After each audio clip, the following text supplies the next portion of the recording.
3, 2.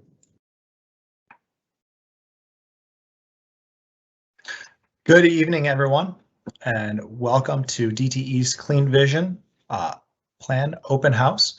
We plan to start promptly at 6 p.m. In the meantime, though, while we wait, feel free to type any questions that you do have into the Q&A feature. You'll see that we have a handful already published. Please remember to also include your full name. That'll help us with the responses. And as a reminder, if you'd like to follow along with today's presentation, it is available on our website at dtecleanenergy.com. Again, we will plan to go ahead and get started at 6 p.m. Thank you.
For those who've just joined, just a reminder, we will plan to get started promptly at 6 p.m.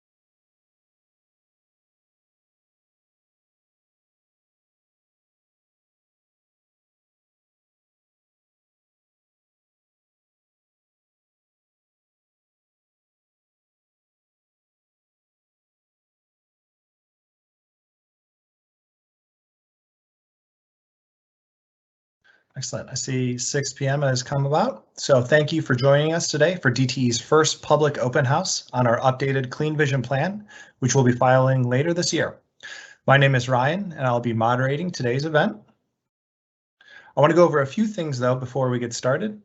This meeting is being recorded, and a transcription will be posted to our website at dtecleanenergy.com. We will be providing an overview presentation that will be followed by details on how to provide comments on our Clean Vision plan. This presentation is available on our website at dtecleanenergy.com if you want to follow along. Questions or comments can be submitted anytime during today's event by using the Q&A function on the top right side of your screen. We will queue up audience questions and comments after the presentation is complete. We do have several subject matter experts on hand to help answer questions. And in instances where appropriate experts are not present, we will respond by email and/or update the FAQ on our website with your question.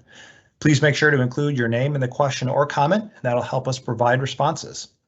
This is our first of 4 open houses. Additional opportunities for public input will be available in the remaining 3 open house sessions and through the comments section on the website.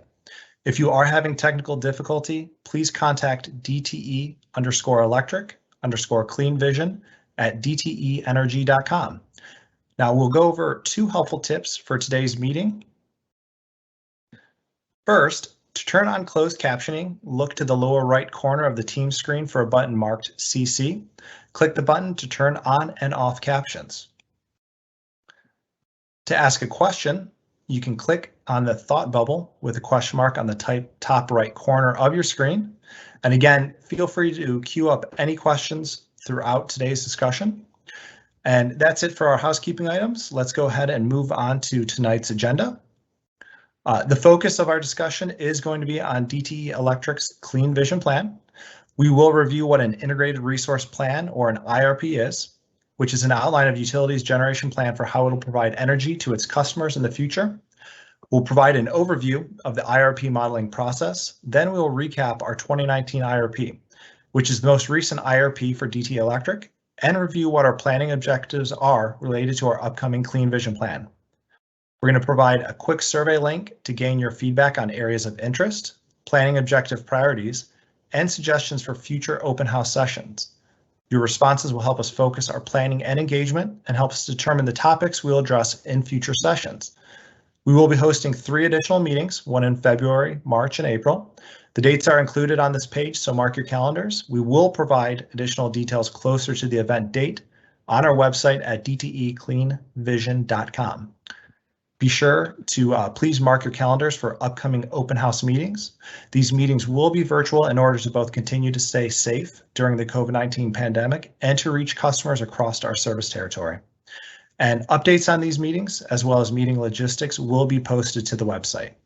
Now, I am going to turn it over to Joyce Leslie. She is the Director of Business Planning and Development to talk about DTE Electric's Clean Vision Plan. Joyce, take it away. Thanks, Ryan. Welcome, everyone. Thank you for attending the second session of our DTE Electric's first Clean Vision Open House. My name is Joyce Leslie. I'm the Director of Business Planning and Development. So my teams focus on long-term electric generation strategy, which includes the Integrated Resource Plan. So I'm really looking forward to today's meeting. DTE believes that climate change is one of the defining public policy issues of our time, and we are committed to getting as clean as we can, as fast as we can, while taking reliability and affordability into account. We were one of the first electric utilities in 2017 to announce carbon reduction targets. Since then, we've updated these targets 3 times. The first was when we filed our IRP in 2019. We moved our goal of an 80% carbon emission reduction target up a decade. Later that year, we announced our goal of net zero by 2050. And we recently announced just a couple months ago that our interim goal of 50% carbon reduction was pulled forward 2 years. So as you can see on page 6, DTE Electric's net zero goal includes reducing carbon emissions 50% by 2028, 80% by 2040, and ultimately reaching net zero emissions by 2050. So our near-term targets are higher than the state's carbon reduction goal of 28% by 2025 and consistent with the Paris Accord and the state's net zero goal by 2050. We have a pretty clear line of sight to our target of an 80% reduction by 2040. Our Clean Vision Plan includes expanding renewables and investing in the state-of-the-art natural gas generation, while retiring coal plants and promoting energy efficiency and demand response to reduce emissions. We are also upgrading our electric distribution infrastructure to support clean energy now and be ready for emerging technologies in the decades to come. Finally, we are offering customers affordable ways to go even further through voluntary clean energy programs like Migraine. While we don't have a fully vetted pathway to net zero defined today, we are starting to think about the planning process and what needs to happen to get us there. Things like advancing new and emerging technologies, continuing to prioritize affordability as we move and reliability as we move forward towards that net zero carbon future, recognizing that transition in a reliable and affordable manner should be thoughtful and deliberate. So what is an integrated resource plan? An IRP is a regulatory filing that's made to the state of Michigan, more specifically to the Michigan Public Service Commission, or MPSC. An IRP outlines a utilities generation plan for how it will provide energy to its customers over the next 5, 10, and 15 years. It also describes how the utility intends to meet its customer needs reliably and cost effectively. Because there's so many different ways to meet these needs, the IRP is the most comprehensive process that utilities have to see how much energy efficiency, wind, solar, gas storage, and demand response or other resources are needed, and when they plan to retire their coal plants all in one place. While utilities have been developing IRPs for many years, the Michigan legislature and the MPSC further defined the IRP process and requirements in 2016 and 2017. Recognizing that things change over time, the plans were designed by law to be repeated at least every 5 years so that utilities and their stakeholders can see how technology evolves and customer needs have changed. So an IRP focuses primarily on generation resources, so the resources to meet customer demand, as opposed to distribution, which moves power through poles and wires to your house or business. There is a plan called the Distribution Grid Plan that's filed with the MPSC every few years and is focused on the distribution plan. Now, this is separate from the IRP. So let's take a look at how utility models IRPs. So an IRP model is fundamental to long-term generation planning. The model's complex, there's a lot that goes into it. We're forecasting our system and our fleet of resources many years into the future. So I think it's important to provide a high-level overview of what this modeling looks like. So the IRP model considers various combinations of existing resources paired with new alternative resources to determine potential generation paths that meet customer needs. So the model is solving the equation at the top of the page. So looking at this left to right, these are the inputs to the model. So first we look at customer needs, both today and how those needs could evolve over time. That's how could residential, commercial, and industrial customers' electricity usage change over time. Then the model looks at our existing resources to determine if those resources can meet our customer needs. So this step also includes looking at alternative retirement dates for our coal plants. Then the model will answer the question of which alternative resources, if they're needed, to add to the remaining existing resources in a manner that ensures we meet our customer needs reliably and cost effectively. So alternatives may be resources that are commercially available today, things like wind or solar, as well as emerging resources that may be a bit expensive now and not fully ready for deployment today, but could be in 5, 10, or 15 years. Things like various types of storage technologies or hydrogen. So the IRP team, which is led by Laura Micklin, the IRP manager, runs different scenarios. So a scenario is a set of assumptions or parameters. For example, there could be a regulation limiting carbon emissions or how major shifts in natural gas or commodity prices, what they are. So that would be a scenario. So after the scenarios run, the team will also run sensitivities on those scenarios. So a sensitivity changes just one or a small number of factors that go into the scenario. So an example is electrification. How many of our customers will own electric vehicles? What year will they buy them? And what time of day will they charge them? Another example is the use of lithium-ion batteries. How are the costs for these batteries declining over time? And how does this compare to the cost of other technologies like solar? So as we move down the page to the outputs. So the outputs of the modeling provide an optimal or low-cost bill plan for all the scenarios and sensitivity combinations, which are then compared with each other in terms of cost, reliability, and environmental impact. So that's a lot of information, and this page highlights the complexity of the IRP process. So it's important that our clean vision plan needs to safely and reliably meet customer needs and must also be resilient to future possible risk. So now I'm going to delve a little bit deeper into some of the inputs of the model. So what are some of the inputs considered in an IRP model? As you can see on page 9, there's a number of them. So if we start on the top left, with the energy sales forecast.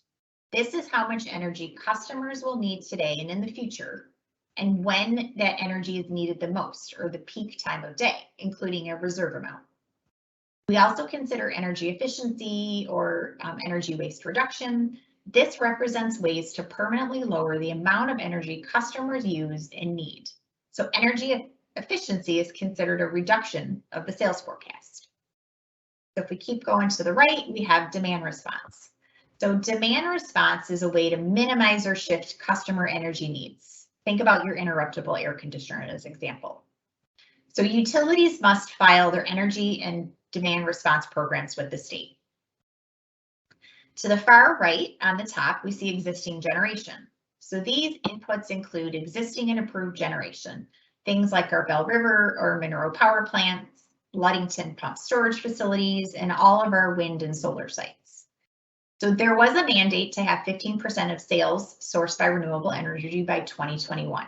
So things like that are included in the plan, as well as any voluntary renewables. Now, these voluntary renewables are those renewables associated with customers who participate in our Migraine power program and opt to have some or all of their energy sourced with renewable energy.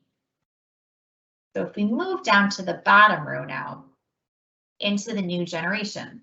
So this includes technologies like wind, solar, or storage, distributed energy resources. Think about solar or storage at your home, and then environmental regulations. So the generation plan must comply with environmental rules, laws, and regulations. We also have to consider distribution and transmission. So let me describe distribution and transmission. So transmission are those really big wires you often see when you're going down the highways. The transmission lines move power from the generating resources to places like substation, where that power is then distributed to homes and businesses through the distribution system. And the distribution system includes the poles and wires that you see connected to your home and business. So for distribution, the generation planning team works with the distribution team to identify opportunities to collaborate. This could include distribution programs that support generation. For transmission, utilities must analyze how their plan impacts the transmission system. So it's important to point out that DTE doesn't own transmission. In DTE service territory, this is owned by ITC Holdings. So we work really closely with ITC on our Clean Vision plan, and they need to be involved with the transmission analysis and modeling. So ultimately, the goal of IRP modeling is to identify the optimal low-cost plan that meets generation reliability needs with the needs of our customers. So now I'm going to talk about what we actually filed in our 2019 IRP.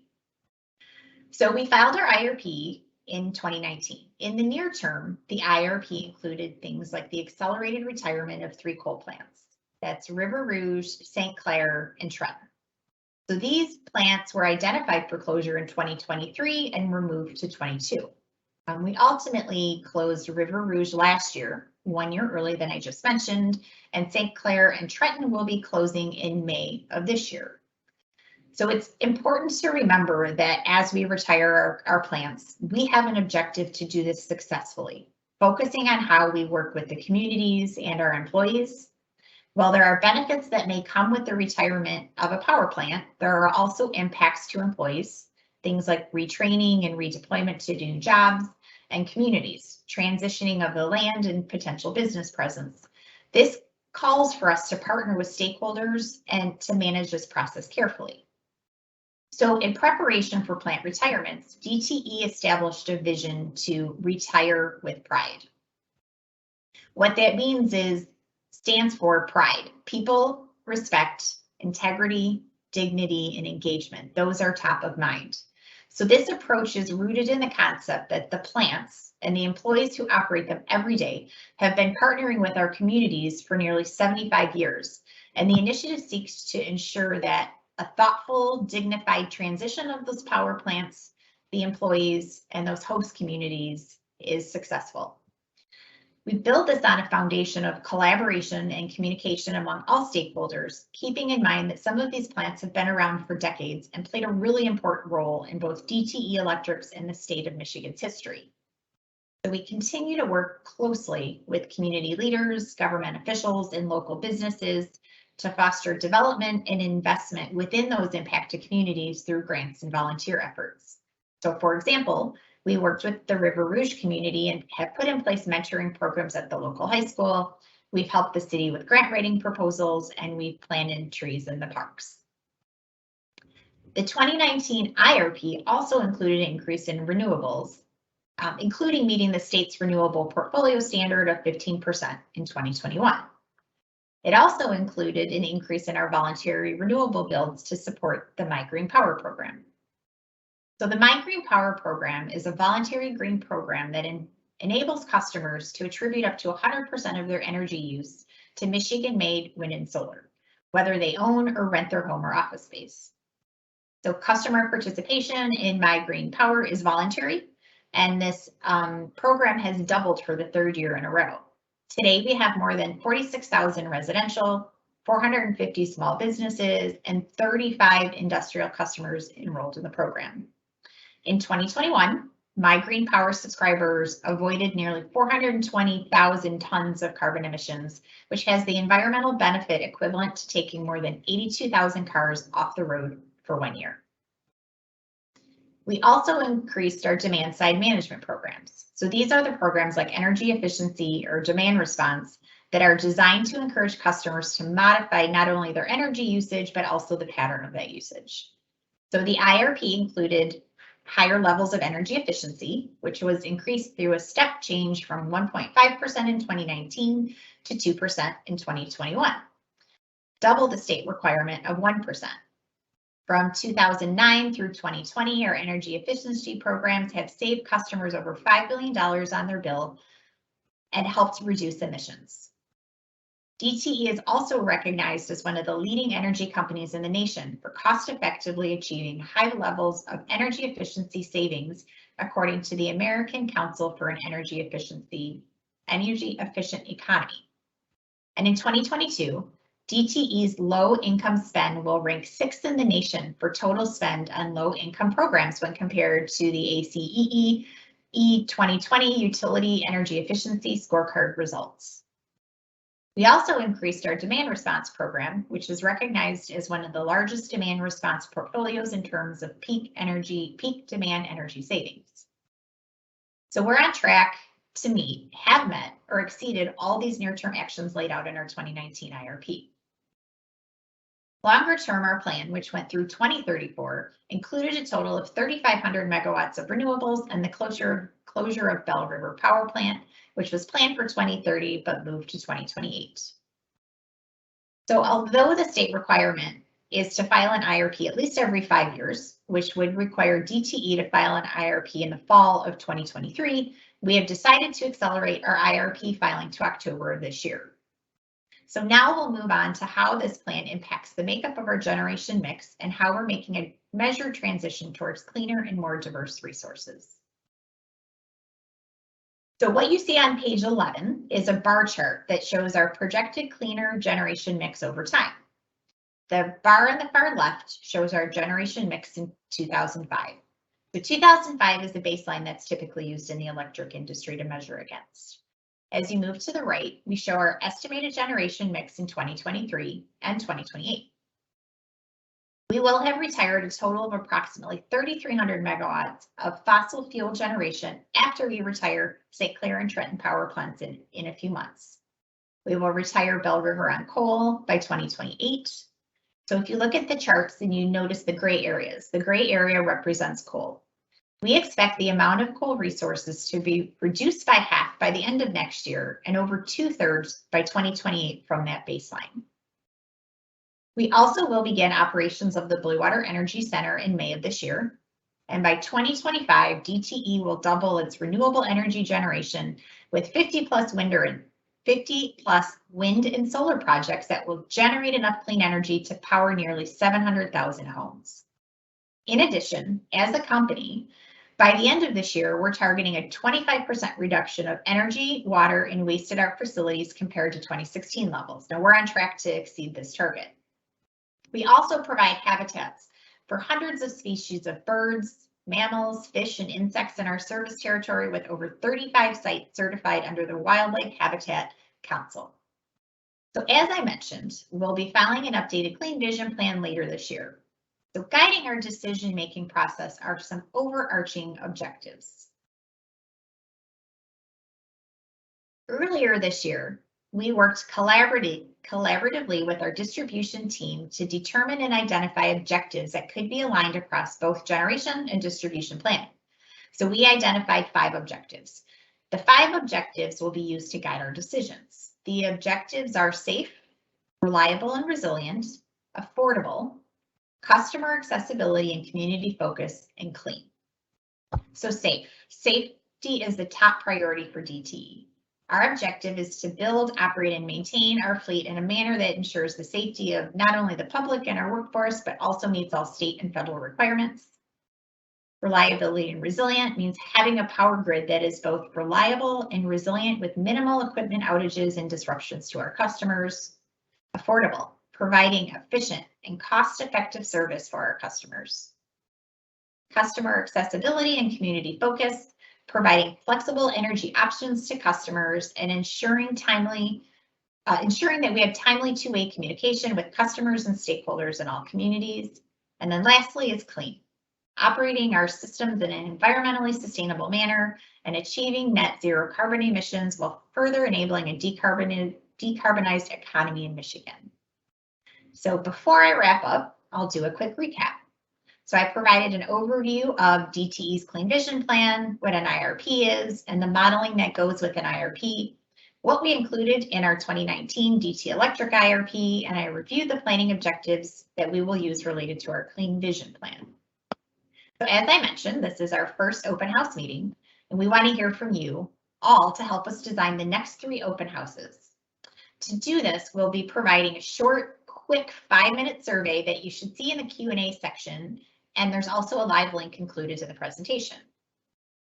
So this short survey will help us determine what topics you want to hear more about, your top priority related to our planning objectives, and how we can best engage with you in the virtual environment that we're in. So the survey questions are, what are the areas of interest relative to our Clean Vision Plan that you'd like to engage in? So we're going to give you some options. Feel free to write in another topic of interest if you don't see the topic that you're most interested in. What is the top priority from the planning objectives that I just talked about? And then do you have any suggestions on how to best engage with you in this virtual environment? So the survey is now open. We'll be open till noon tomorrow. So please take a couple minutes to complete this before then. So now I'm going to hand it back to Ryan, who's going to summarize everything before we move on to Q&A. Great. That's great. Thank you so much, Joyce. We do have 3 additional open houses in the next few months. The dates are February 22nd, March 22nd, and April 19th. All days are on Tuesdays. Details for upcoming meetings will be provided on the website dtecleanenergy.com closer to the event dates. Presentations, recordings, and transcripts for all open houses will also be posted on the website, and we have an FAQ document where you can find answers to frequently asked questions, and this will be updated periodically as we receive questions from you. So again, please email us your thoughts, your comments, your questions at any time at DTE_electric_cleanvision@dteenergy.com. Now we're going to go ahead and transition into the Q&A portion of today's discussion. Again, all of your questions are really important to us, and we will do our best to get through as many as we can this evening. You may also see responses to questions posed directly into the Q&A channel. And if you have questions that are already there or not there, now is a great time to go ahead and type in your question. And again, please remember to include your full name. One technical piece of information for all of our attendees tonight, because this is a Microsoft Teams live event, there is a short delay in the broadcast. So you might see a pause as the team is reviewing questions and thinking through the answers that we'll be sharing tonight. So with that said, let's plan to go ahead to our first question of the evening. And one of these was shared earlier, and Laura, we will queue you up to ask it. The question is around energy efficiency and will be considered as part of the IRP planning process. Hey, thanks, Ryan. Before I answer the question, just a brief introduction. My name is Laura Mickelon. I'm the manager of the Integrated Resource Planning team here at DTE. So the modelers are the model that Joyce referred to. Those modelers are part of my team. So the question, is energy efficiency considered part of the IRP? Yes. So DTE, we have programs to help our customers reduce their energy waste in their homes and businesses. And that's through the use of more energy efficient appliances, installing more installation and equipment. These various energy efficiency programs will reduce the amount of electric generating facilities that we need to serve our customers into the future. So the more we save, the less power plants we'll need to build. So as part of the IRP optimization analysis that Joyce talked about, we will be evaluating future energy efficiency investments along with other clean energy options, such as solar, wind, and battery technologies, so that will all be evaluated on the same basis. That's great. Thank you, Laura. Another question that we saw earlier today that we wanted to carry over to this discussion because we thought it was helpful as a baseline to share is regarding really what is the definition of net carbon zero? How does DTE think about net zero? And how is it going to be factored into the IRP planning process? And Joyce, I think that might be a good question for you to respond to. Great, thanks, Ryan. So net zero means that the carbon emissions created are balanced, so kind of canceled out, I would say, by taking the same amount out of the atmosphere. So net zero is achieved when the amount of carbon emissions we add is no more than the amount taken away. So it's really if we have an opportunity to use offsets or other things to make sure that we can get to net zero from a long term. And our goal is, just as a reminder, is to be net zero by 2050. Great. Laura, we have two questions for you. The first is, will you consider distributed generation such as rooftop solar in your IRP modeling? And then the second, also connected to solar, is from one of our attendees is, I'd like to know specifically your plans for acquiring solar through 2030. Okay, so the first one regarding distributed generation, yes, we are considering that in this IRP. And then the second question regarding the specific plans for acquiring solar through 2030. So those details are what we're currently working on now through our optimization analysis. So the filing in October will detail all the specifics of the planned resource builds. So that would include solar and then any of the other types of resources that are in our proposed course of action. So this whole IRP process is designed to help us evaluate the levels of solar and what other resources may be needed under various scenarios and sensitivities.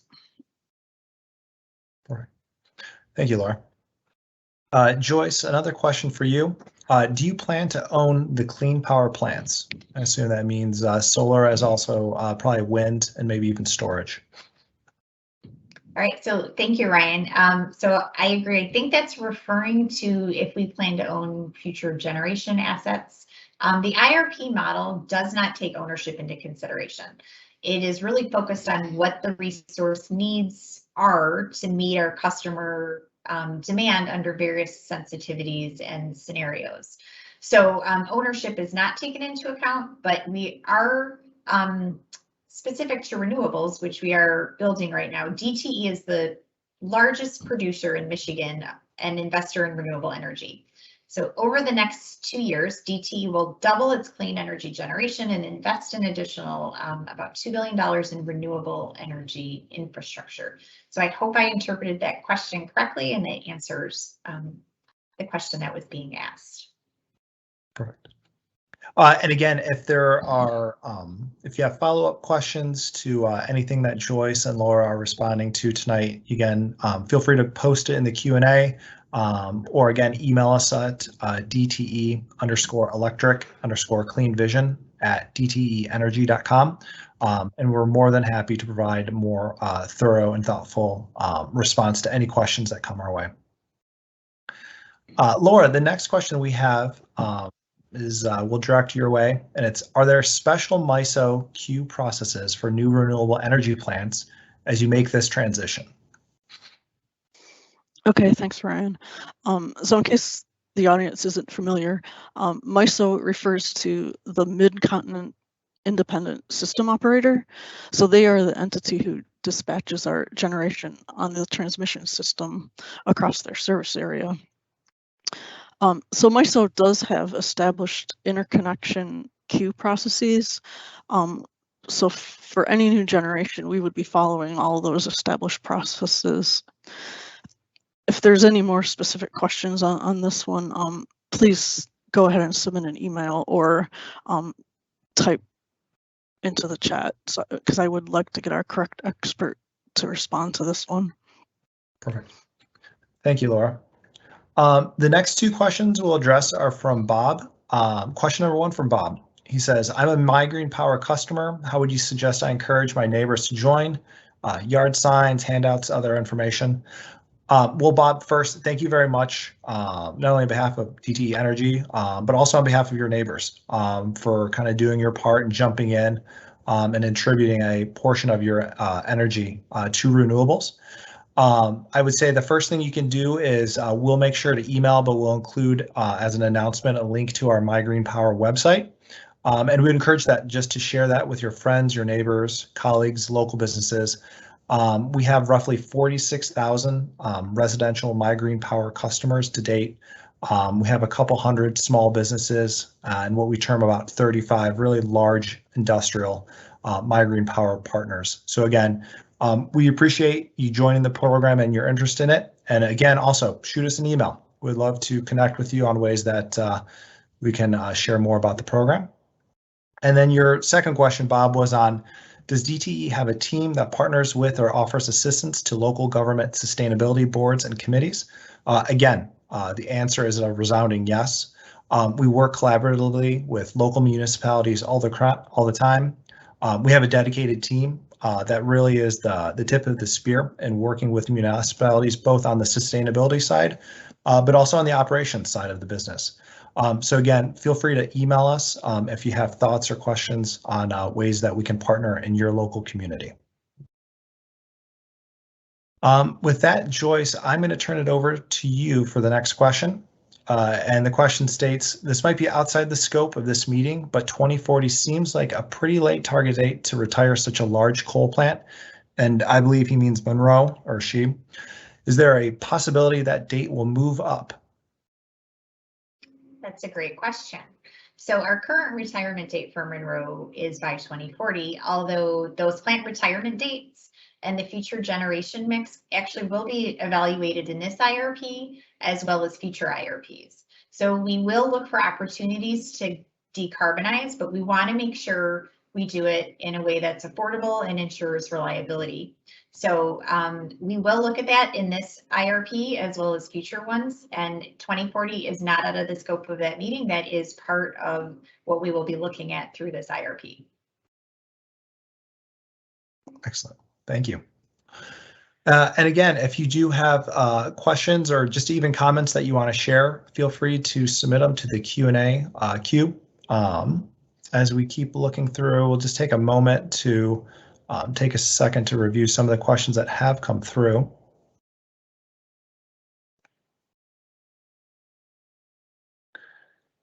We do have one question. I would say, Laura, this one might be best for you.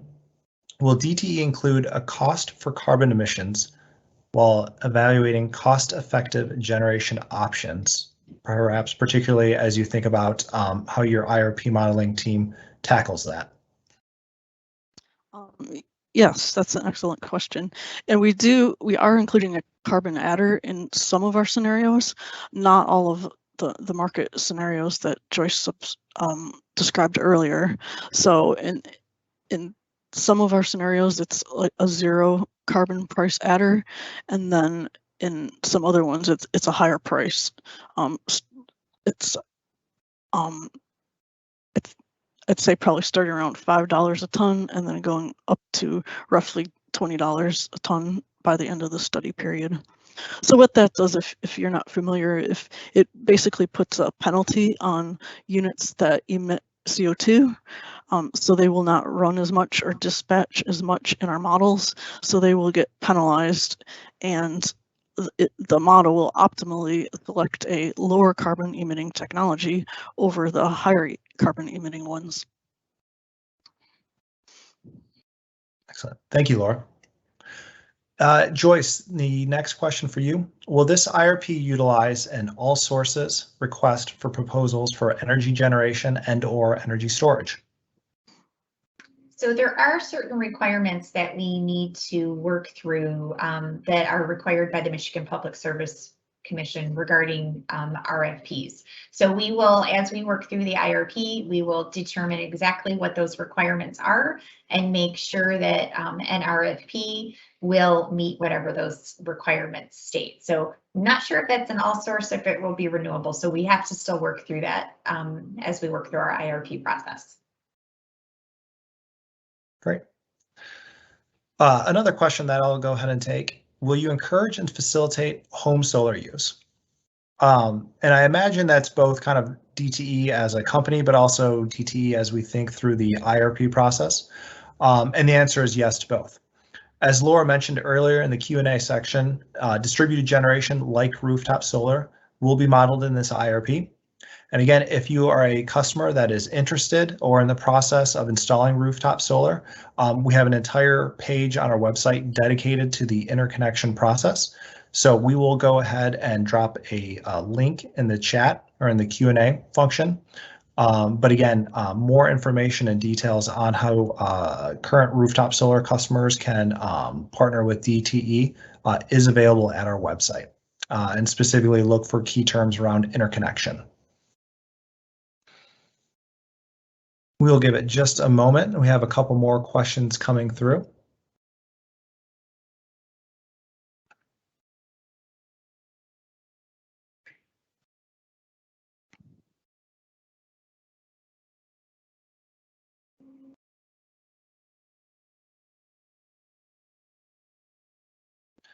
All right, we have another question. And Laura, I think we'll tee you up for this one. When you spoke about net zero by 2050, you didn't mention carbon sequestration. Can we assume that sequestration is not part of the plan to achieve net zero by 2050? Carbon sequestration, it could be part of the plan to get to net zero. So we are considering that in our IRP optimization modeling. We don't expect it to show up in the near term in this IRP, but it could be part of a future IRP, maybe coming online in the 2030s or something like that. Excellent. Thank you, Laura. And we'll go ahead and we'll probably pose a question on sequestration in our FAQ. So for the individual that posed that question, make sure to check on our website, because we'll plan to update our website with your comment. All right, we have one comment or one question that just came in, so we'll just give it a moment as we address it.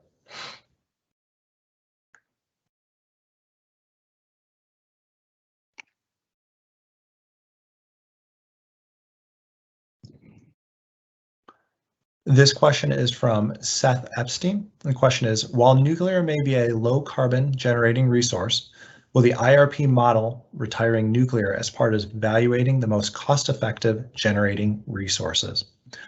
Laura, do you want to tackle that question?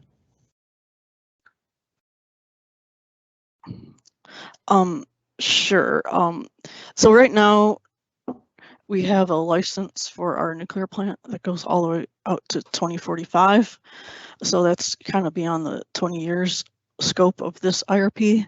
So in this IRP, we are not planning to look at retiring our Fermi 2 nuclear plant. We're going to focus the retirement analysis on our coal plants and some of the smaller fossil peaking units. Excellent, thank you. And we have a follow-up question for you as well. How many megawatts of renewables are needed to hit the 2028 25 to 30% energy mix? And how much do you have now in your current portfolio? So this really depends on the mix of wind and solar.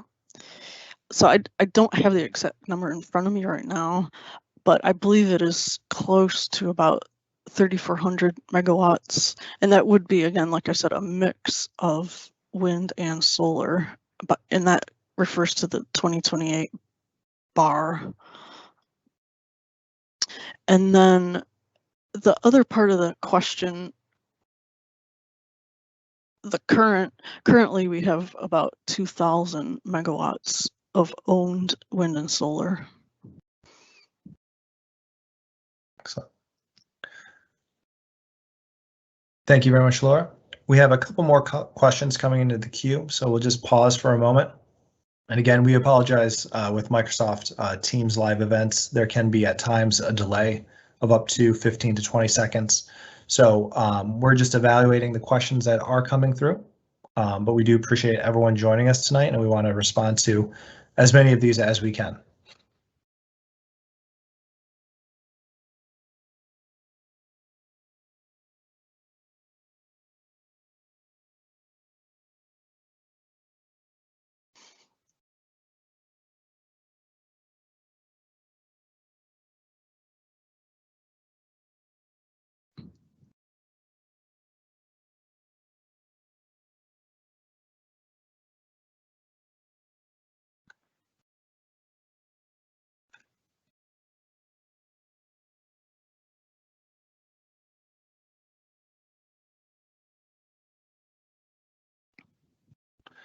We have another question from Seth, and Seth, we're reviewing your question now, so you know, but the plan, as you stated, the plan looked like storage stayed at 4%.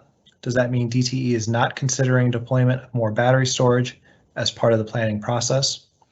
And I know Laura and or Joyce, if you want to maybe tackle the question holistically about battery storage, but also how we're thinking about batteries in the IRP planning process. Yeah, I can start with that one. So we are definitely considering batteries as part of our integrated resource plan. The 2028 bar that you saw earlier, that was our plans that as we know today, assuming we had implemented the 2019 IRP. In the 2019 IRP, we did not have an expansion of batteries, but those economics have changed over the last 3 years. So we will be evaluating them again, and we will, evaluate starting in 2028 and beyond, and battery could be coming in this time around as we reconsider it. The 4% that you did see is attributed to our Ludington Pump Storage Plant. So that's on Lake Michigan. It's a very large battery. So we do already have quite a bit of storage in our portfolio, which works very well incorporating the increased renewables that we anticipate. Excellent. Thank you, Laura. And again, if you do have questions or comments, feel free to submit them into the queue. We do have a slight delay in this process. And again, if you have the opportunity, now might be a good time as well to go ahead and take that survey. And just a reminder, the survey is going to be very helpful for us as we think through how do we build out our 3 upcoming open house sessions. Specifically, what are the topics you are interested in, and what are the priorities that you care about?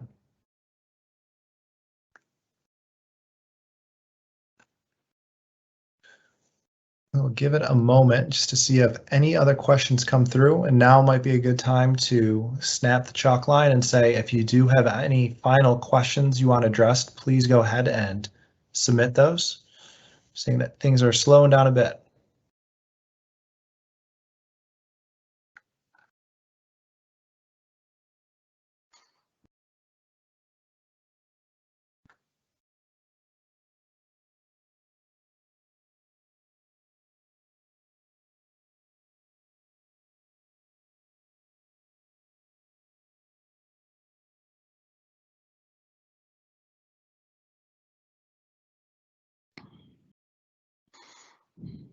All right. Well, I think it looks like we're done with questions. I think maybe we want to transition to the final slide. Great. Well, again, first off, thank you for everyone who joined us this evening. We appreciated the ability to really walk through our IRP planning process and really start with a baseline in terms of what the coming months and years are going to look like as we talk to our customers and key stakeholders about the IRP. As a reminder, please complete the survey by noon tomorrow that we shared in the as an announcement in the Q&A. We want to incorporate your feedback into future sessions. You can find additional information, including a copy of this presentation at dtecleanenergy.com, and we will be posting tonight's recording and transcript on our website in the coming days. As again, we referenced that we are going to be having an evolving FAQ on our website. We'll make sure to include all these great questions that we received tonight into that FAQ and those that we receive directly to our email address. We also want to hear your feedback too, and any additional questions that you might have, either on the IRP, on tonight's event, or just your thoughts of how we can improve these open houses into the future. Again, that email address that you can reach us at is DTE_electric_cleanvision@dteenergy.com. And with that, it looks like I'll do one final check. We don't have any additional submitted questions, so I think we'll say thank you again, everyone, for joining us tonight, and have a great evening. Thank you.